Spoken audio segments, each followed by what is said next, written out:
Hello student, आप सभी को स्वागत है मेरे यूट्यूब चैनल पे। आज का जो टॉपिक हम लोग देखेंगे वो हम लोग देखेंगे कंपाउंड जनरल एंट्री। पिछले क्लास में भी आपको मैंने नॉर्मल कंपाउंड एंट्री के बारे में कुछ बोल रखा था और साथ में कुछ एग्जांपल भी मैंने आपको बता दिया था, बट आज इसको हम लोग फिर से रिकॉल करते हुए नेक्स्ट स्टेप चलेंगे कि कंपाउंड जनरल एंट्री में और क्या क्या हम लोग को जनरल एंट्री में सीखना है। ठीक है, तो हम लोग स्टार्ट करते हैं और आप लोग हेडिंग दो मेरे साथ, कंपाउंड जनरल एंट्री। ठीक है, कंपाउंड जनरल एंट्री। अब ये कंपाउंड जनरल एंट्री क्या होता है मैंने आपको बोला था पहले ही, हेडिंग दो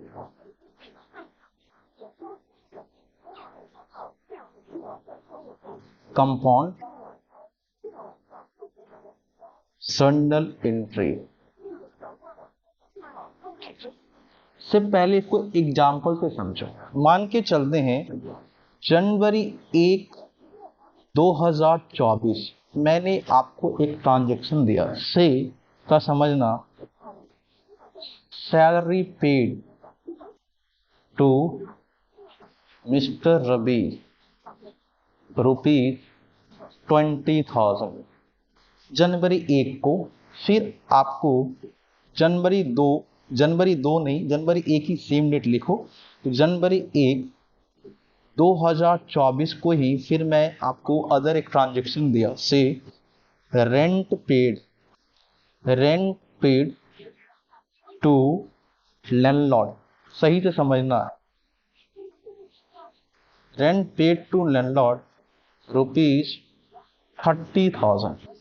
नॉर्मली जब आप बचपन थे तो मैंने आपको एंट्री सिखाया था कि जनवरी 1 को अगर हम लोग एंट्री देखें, जनवरी 1 2024 को, तो हम ये सिंपल एंट्री है। कौन सा एंट्री है? अभी जो, लेकिन हम लोग कंपाउंड में चलेंगे, लेकिन जो आपको अभी मैं आपको एग्जांपल बता रहा हूँ सिंपल एंट्री। ठीक है, तो मैं आपको बताया था कि किसी भी ट्रांजैक्शन में अगर 3 पहलू आ जाता है, से पहला ट्रांजैक्शन एक सैलरी है, दूसरा कैश है और तीसरा रवि है, तो मैं आपको बोला था कि कंप्लीटली किसको इग्नोर कर देना है? पर्सनल अकाउंट को। तो जनवरी 1 2024 को एंट्री होगा salary nominal account expense debit, cash real account, cash account credit. कितना से? 20,000 20,000 20,000 20,000। ठीक है, जनवरी 1 को। अब जनवरी 1 को फिर एक ट्रांजैक्शन है जनवरी 1 2024 को कि रेंट पेड टू लैंडलॉर्ड। तो नॉर्मली रेंट क्या होता है? एक्सपेंस होता है। तो रेंट नॉमिनल अकाउंट में एक्सपेंस है, debit all expenses and losses. कितना से? 30,000। और 2 हम लोग क्या कर देंगे? 2 कर देंगे cash. To cash real account goes out from business. कितना से? आपका 30,000। ठीक है, तो नॉर्मली पहला एंट्री हुआ salary account debit to cash, दूसरा एंट्री हुआ rent account debit to cash. अब कंपाउंड जनरल एंट्री बोलता है कि अगर सेम डेट है, क्या हम बोले थे कंपाउंड जनरल एंट्री में? अगर सेम डेट है, क्या? 2 कंपोनेंट याद रखना, सेम डेट है और सेम डेट पहला, और दूसरा हम आपको क्या बोले थे? 1 अकाउंट कॉमन, मतलब सेम डेट और सेम अकाउंट, सेम डेट और सेम अकाउंट होना कंपल्सरी है। तो उसमें हम लोग क्या एंट्री पास करते हैं? कंपाउंड। ठीक है, कौन सा एंट्री? Compound journal entry. तो अब देखो, आप सैलरी अकाउंट डेबिट की हो तो ठीक है, कंपाउंड जनरल एंट्री अगर हम लोग पास करेंगे, इसका कौन सा एंट्री? Compound journal entry. तो सैलरी आपके लिए खर्च है, तो सैलरी को आप डेबिट किए, तो सैलरी नॉमिनल अकाउंट में डेबिट कर लेंगे। कितना से? Salary account debit 20,000। आपने रेंट दिया तो रेंट अकाउंट भी डेबिट कर देंगे, रेंट अकाउंट डेबिट कितना से? 30,000।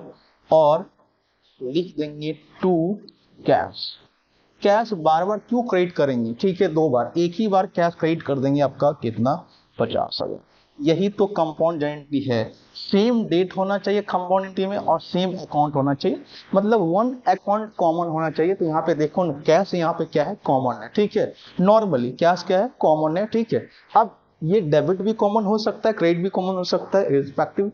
तो इसको हम क्या बोलते हैं? Compound journal entry. Compound entry में सेम डेट होना चाहिए, सेम अकाउंट होना चाहिए नॉर्मली, तब हम लोग क्या पास करते हैं? Compound entry. और कंपाउंड एंट्री में हो सकता है एक अकाउंट डेबिट हो, 2 या 2 से अधिक अकाउंट क्रेडिट हो, ये भी हो सकता है। एक अकाउंट क्रेडिट हो, दो या दो से अधिक अकाउंट डेबिट हो, या ये भी हो सकता है दो अकाउंट डेबिट हो या दो से अधिक अकाउंट क्रेडिट हो, तो उसको हम लोग क्या बोलेंगे, कंपाउंड जर्नल एंट्री। ठीक है, तो यहाँ पे ये हम लोग कंपाउंड एंट्री पास कर दिए। अब आपको जो कॉन्सेप्ट बताएंगे मोस्ट इंपोर्टेंट, ठीक है, आता है आपका कॉन्सेप्ट ऑफ, लिखो trade discount and cash discount. ठीक है, कंपाउंड जर्नल में इस बात को तो हमेशा याद रखना है। ठीक है, trade discount and cash discount concept. ठीक है, आप देखो क्या होता है बेटा, सही से ये चीज तो आप लोग सही से नोट करना। कंपाउंड जर्नल में ट्रेड डिस्काउंट और कैश डिस्काउंट बहुत ही इंपॉर्टेंट। ठीक है, अब आते हैं। ठीक है, तो स्टार में ला के हेडिंग दो, कॉन्सेप्ट ऑफ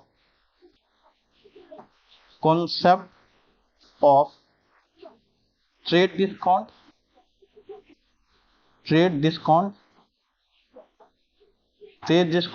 इसको शॉर्ट में बोलते हैं टीडी, एंड कैश डिस्काउंट,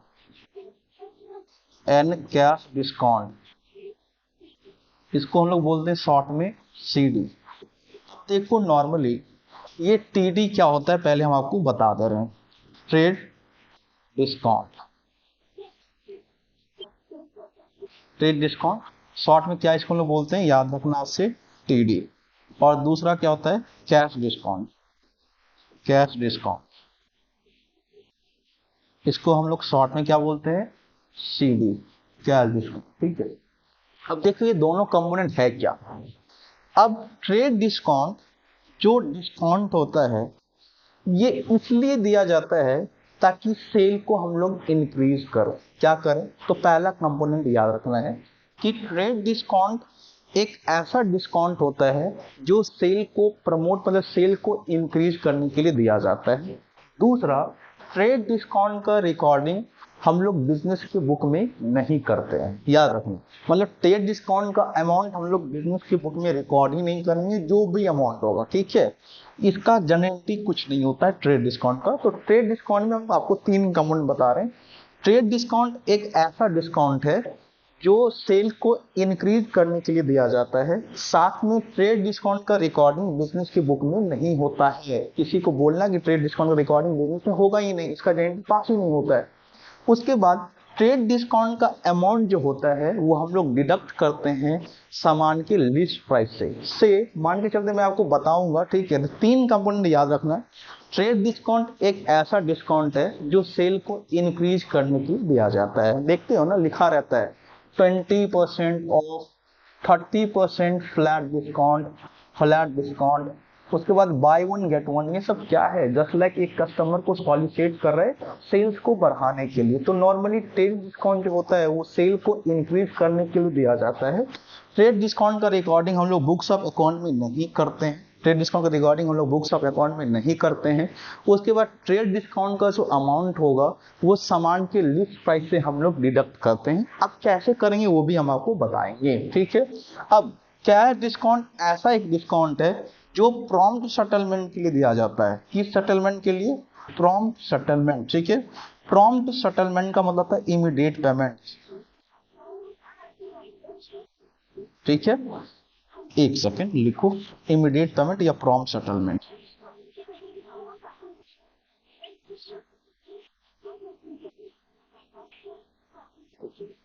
अब ठीक है, और इसका जनरल एंट्री भी पास होता है।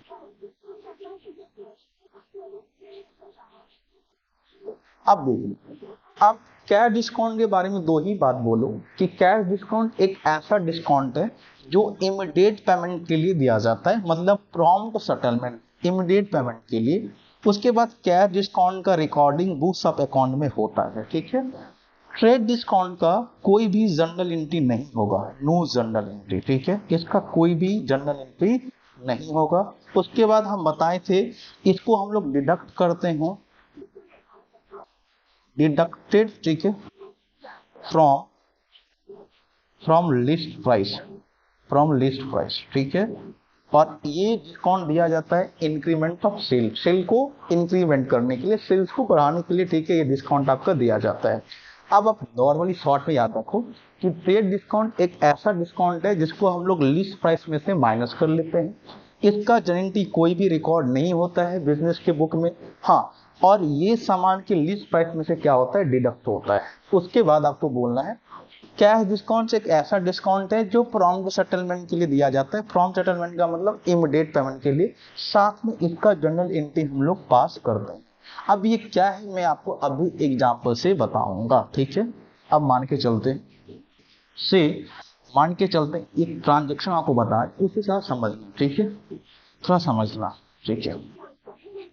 एक एग्जांपल हम आपको बता रहे हैं, थोड़ा समझना, ठीक है। से मान के चलते हैं, जैसे लिखिए goods purchase from Ravi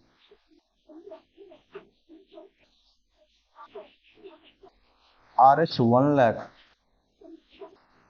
rupees at 20% TD and 10% CD, ठीक है। सबसे पहले आप वर्किंग नोट में जाना, और वर्किंग नोट में, ठीक है, वर्किंग नोट में जाना, गुड्स परचेज फ्रॉम रवि इतना टीडी, यहाँ पे लिख लो 4 कैश, ठीक है, लिख लो 4 कैश ताकि आपके लिए अच्छा, ठीक है। Goods purchase from Ravi ₹1 lakh at 20% TD and 10% CD। सबसे पहले इसमें आप वर्किंग नोट बना लेना। वर्किंग नोट में सबसे पहले हम आपको बोले थे लिस्ट प्राइस लिख लेना, जो भी है लिस्ट प्राइस या प्रिंटेड प्राइस, जो सामान का कॉस्ट होता है वो आपका लिस्ट प्राइस कितना है, 1 लाख। मैंने आपको पहले ही बता रखा था कि ट्रेड डिस्काउंट एक ऐसा डिस्काउंट है जिसको हम लोग लिस्ट प्राइस में से डिडक्ट करते हैं। लिस्ट कर देना TD, हमेशा TD, trade discount at the rate कितना परसेंट है, 20%। 1 लाख का 20% कितना हो जाएगा आपका, 20,000। बाबू समझना, ठीक है। हाँ, आपको बोले थे कि लिस्ट प्राइस में से जो भी 1 लाख है इसको हम लोग प्रिंटेड प्राइस या लिस्ट प्राइस बोलते हैं। फर्स्ट ऑफ ऑल आपको प्राइमरी स्टेप यही रहेगा कि लिस्ट प्राइस में से माइनस हम लोग कर देंगे ट्रेड डिस्काउंट। पहले क्या डिस्काउंट मत करना, गलत हो जाएगा। पहले हम लोग ट्रेड डिस्काउंट माइनस कर देंगे। अब ये कैसे निकालें, तो सामान का लिस्ट प्राइस कितना था, 1 लाख। 1 लाख का अगर 20% निकालेंगे तो कितना हो जाएगा, 20,000, ठीक है। अब जो हमेशा याद रखना कि ट्रेड डिस्काउंट घटाने के बाद जो कॉस्ट आता है उसी को तो हम लोग एक्चुअल कॉस्ट बोलेंगे। क्या बोलेंगे, उसी को हम लोग एक्चुअल कॉस्ट, मतलब ये एक्चुअल परचेज होगा। मतलब आप बोल सकते हो इसको नेट परचेज। क्या बोल सकते हो, नेट परचेज, तो यही है नेट परचेज, ठीक है। कितना, 80,000। अब इसके नीचे अगर सामान वो बेचेगा, अगर 80,000 के नीचे कोई भी सप्लायर अगर बेचेगा तो उसके लिए एक लॉस हो जाएगा। अब देखो, मान के चलते हैं ये परचेज और सेल जो कर रहा है, ठीक है, रवि से कर रहा है, और कौन कर रहा है, एक लड़की कर रहा है। मान के चलो एक गर्ल्स कर रही है, ठीक है। और लड़की लोग का खासियत है वो आपके डिस्काउंट के बाद भी कुछ ना कुछ पैसा छुड़ा ही लेगा, ठीक है। अब देखो भाई, अगर इस 80,000 के नीचे हम बेचेंगे तो मेरा लॉस हो जाएगा। अब क्या करें, लड़की है, काफी जिद कर रहे हैं, बोल रही है कि 10% और छोड़ दीजिए, ठीक है। अच्छा, छोड़ देंगे, क्यों नहीं छोड़ेंगे, ठीक है। लक्ष्मी को तो सब छूट दे रहा है, ठीक है। तो ये 80,000 है, इसमें से, ठीक है, वो लड़की बोल रही है 10% और छोड़ दीजिए, तो जिसको हम लोग बोलते हैं कैश डिस्काउंट। क्या बोलते हैं, cash discount at the rate, लिखेंगे 10%। ये 80,000 का 10% और छोड़ दिए, कितना, 8,000, ठीक है। तो अब देखो जो बिजनेस पेमेंट करेगा कितना करेगा, 72,000। कितना पेमेंट करेगा, 72,000, ठीक है। पेमेंट मतलब कैश का आउटफ्लो, ठीक है। कैश का आउटफ्लो कितना होगा, 72,000। अब जब भी आप परचेज और सेल डिसाइड करेंगे, हमेशा ट्रेड डिस्काउंट घटाने के बाद, मैं फिर आपको बता रहा हूं, जब भी आप परचेज या सेल का एंट्री करते हो तो हमेशा ट्रेड डिस्काउंट अमाउंट घटाने के बाद, और जब भी आप कैश का इनफ्लो या आउटफ्लो देखेंगे तो हमेशा कैश डिस्काउंट घटाने के बाद, ठीक है। तो ये कैश आपका बिजनेस से जा रहा है, तब क्वेश्चन होता है कि एंट्री क्या होगा। तो यहाँ पे जो जनरल एंट्री करेंगे, तो मैंने आपको पहले ही बताया था जनरल एंट्री कि हमेशा ट्रेड डिस्काउंट घटाने के बाद हम लोग एंट्री करेंगे।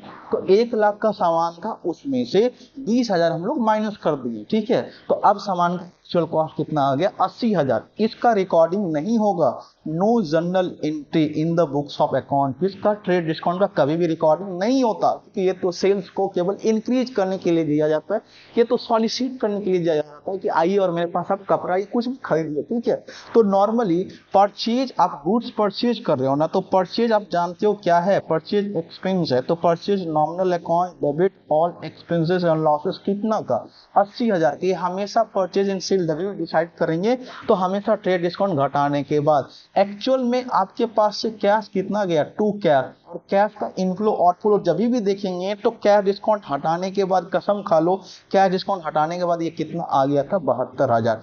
मतलब आप सोचो, आप 80,000 का गुड्स परचेज किया और आपके पास से कैश केवल 72,000 ही जा रहा है। तो बाकी एक मेरा इनकम हो गया ना, जिसको हम लोग बोलेंगे डिस्काउंट रिसीव। क्या बोलेंगे, डिस्काउंट रिसिप्ट। ठीक है, डिस्काउंट रिसिप्ट ₹8,000। ठीक है, यही तो जनरल एंट्री होगा, यही क्या होगा, जनरल एंट्री। ठीक है, जनरल एंट्री नोट डाउन कर लो।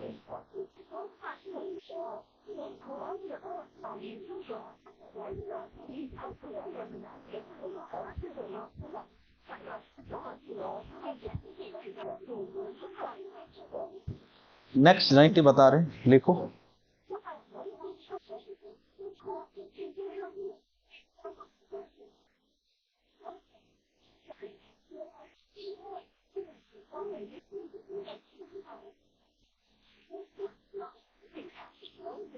क्या ट्रेड डिस्काउंट का रिकॉर्डिंग होगा, नहीं होगा, बुक्स ऑफ अकाउंट में कोई गारंटी नहीं होगा। क्या ट्रेड डिस्काउंट सेल को इंक्रीज करने के लिए दिया जाता है, बिल्कुल दिया जाता है, वो एक झूना है और कुछ नहीं, उसको रिकॉर्डिंग वगैरह कुछ नहीं करेंगे। ठीक है, क्या ट्रेड डिस्काउंट का अमाउंट लिस्ट प्राइस में से माइनस होता है, बिल्कुल होता है। और जब लिस्ट प्राइस में से अमाउंट ऑफ ट्रेड डिस्काउंट घटा देंगे तभी हम लोग परचेज और सेल डिसाइड करेंगे, याद रखना। ठीक है, अब लिखो, मान के चलते हैं फरवरी 1, ठीक है, 2024 को एक ट्रांजेक्शन है, मान के चलते हैं गुड्स परचेज, लिखो गुड्स परचेज फ्रॉम श्याम ₹50,000। कितना का गुड्स परचेज किए, 50,000 at 20% TD and 10% CD। CD stand for cash discount. ठीक है, अच्छा, अब सबसे पहले इसका वर्किंग नोट बना लेना, यहाँ पे लिखना वर्किंग नोट। ठीक है, लिखना लिस्ट प्राइस, सामान का लिस्ट प्राइस कितना है, बता दो लिस्ट प्राइस। इसलिए लिस्ट प्राइस लिख रहे हैं क्योंकि इसमें से हम लोग ट्रेड डिस्काउंट माइनस करेंगे, उसके बाद ही हम लोग परचेज सेल डिसाइड करेंगे। ठीक है, less trade discount, trade discount at the rate कितना परसेंट है, 20%। तो 10 20, ये आप देखो 50,000 का 20% अगर निकालेंगे तो कितना हो जाएगा, 10,000। ठीक है, आप परचेज कर रहे हो ना, तो ये 40,000 क्या हो जाएगा आपके लिए, परचेज क्या हो जाएगा, नेट परचेज। ठीक है, परचेज सेल जब भी डिसाइड करेंगे क्वेश्चन में, तो आप जानते हो ट्रेड डिस्काउंट घटाने के बाद। अब नेट परचेज आ गया। अब इसमें से फिर हम आपको बोले थे कि कैश इनफ्लो, ट्रेड डिस्काउंट घटाने के बाद ही कैश डिस्काउंट घटाना है, लेस कैश डिस्काउंट, हमेशा पहले ट्रेड डिस्काउंट घटाना एट द रेट 10%। अब देखो, इस 40,000 के नीचे अगर बेचेंगे ना बाबू बिजनेस, तो बिजनेस का लॉस हो जाएगा। 40,000 का 10% कितना, 4,000। अब कैश मेरे पास कितना जाएगा, 36,000। नॉर्मल सोचो, 40,000 का सामान था, 36,000 दिया, तो 4,000 आपके लिए क्या हो जाएगा, डिस्काउंट। ठीक है, जिसको लोग बोलेंगे डिस्काउंट रिसिप्ट। ठीक है, तो अब नॉर्मली आप गुड परचेज कर रहे हो और जब भी परचेज या सेल डिसाइड करते हो तो ट्रेड डिस्काउंट घटाने के बाद ये तो बोलना है कि सर गुड्स परचेज करते हैं तो कौन सा अकाउंट खोलते हैं, परचेज अकाउंट। और परचेज अकाउंट आपका क्या है, वो नॉमिनल अकाउंट है, तो परचेज अकाउंट को डेबिट कर लिए। कितना से कर लिए, हमेशा याद रखना, हम आपको बोले थे जब भी परचेज या सेल डिसाइड करेंगे तो हमेशा ट्रेड डिस्काउंट घटाने के बाद। तो ट्रेड डिस्काउंट घटाते दस तो कितना है, 40,000। ठीक है, तो परचेज अकाउंट डेबिट कितना, 40,000। अच्छा, 40,000 का सामान परचेज किए थे मेरे पास, तो कैश केवल गया था कितना, 36,000। तो cash account real account goes off 36। तो बाकी जो 4,000 है उसको हम लोग क्या बोलेंगे, डिस्काउंट रिसीव। कितना, 4,000। अच्छा, पता है ये बिजनेस के बुक में कर रहे हैं, और अगर रवि के बुक में करते तो क्या होता, रवि के बुक में पता है रवि के पास कैश आता क्योंकि वो सेलर है, ठीक है, कैश अकाउंट डेबिट कितना आता है उसके पास 36,000, और वो एक डिस्काउंट दे दिया, उसके लिए डिस्काउंट उसके लिए खर्च हो जाता है, उसको ना बोलते हैं डिस्काउंट अलाउड। किसी के लिए रिसीव है तो किसी के लिए अलाउड होगा, कितना से 4,000, और एक्चुअल में सेल कितना का किया था टू सेल्स अकाउंट, कितना से 40,000। कोई उल्टा भी क्वेश्चन आपको पूछ सकता है कि रवि के बुक में क्या एंट्री होगा, तो ये रवि के लिए, किसके लिए है, रवि के लिए, ठीक है, रवि के लिए, फॉर रवि, ठीक है, आपको दोनों बुक में आ रहा है, और ये है फॉर बिजनेस के लिए, बिजनेस पॉइंट ऑफ व्यू से मैक्सिमम हम लोग यही काम करते हैं, ठीक है। चलो ठीक है, आज का टॉपिक यहीं तक रहेगा, नेक्स्ट क्लास में हम लोग आगे इसको कैरी करेंगे, ठीक है। चलो नेक्स्ट क्लास में हम लोग मिलते हैं, ये नोट डाउन कर लीजिए आप सब, ठीक है।